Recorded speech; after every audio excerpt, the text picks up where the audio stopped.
ఎలాంటి అంచనాలు లేకుండా ఈ ఐపీఎల్ సీజన్లో అడుగుపెట్టిన పంజాబ్ కింగ్స్ అద్భుతంగా రాణించింది. అందరి అంచనాలను తలకిందులు చేస్తూ టేబుల్ టాపర్గా నిలిచింది. కానీ ఫైనల్లో త్రుటిలో కప్ను చేజార్చుకుంది. అయితేనే ఆ జట్టును తక్కువ చేయలేం. ఈ నేపథ్యంలో పంజాబ్ కింగ్స్ జట్టు సహ యజమాని బాలీవుడ్ నటి ప్రీతి జింటా ఎమోషనల్ పోస్ట్ పెట్టారు. తాజా ఐపీఎల్ సీజన్ మేమనుకున్నట్లుగా ముగియలేదు, కానీ ఈ ప్రయాణం మాత్రం సూపర్ అంటూ సుదీర్ఘంగా రాసుకొచ్చారు. మా యువ జట్టు పోరాటం, ధైర్యం ఎంతో నచ్చింది. ఈ ప్రయాణం మేమనుకున్నట్లు జరగనప్పటికీ అద్భుతంగా ఉంది, ఎంతో స్ఫూర్తినిచ్చింది. మా కెప్టెన్ జట్టును నడిపించిన తీరు, ఈ ఐపీఎల్ అన్క్యాప్డ్ ఆటగాళ్ల ప్రదర్శన గొప్పగా ఉంది.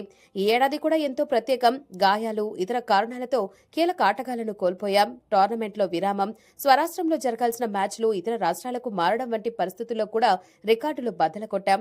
దశాబ్దం తర్వాత పాయింట్ల పట్టికలో అగ్రస్థానంలో నిలిచాం. ఎంతో ఉత్సుకతతో నిండిన ఫైనల్లో చివరి వరకు పోరాడాం. మా వాళ్లు కప్పుని ఇంటికి తీసుకెళ్లలేకపోవచ్చు, కానీ వారు మా అందరి హృదయాలను గెలుచుకున్నారు. ఈ టోర్నమెంట్ అంతటా గొప్ప ప్రదర్శన చేసిన పంజాబ్ కింగ్స్ లోని ప్రతి క్రీడాకారుని చూసి గర్విస్తున్నాం.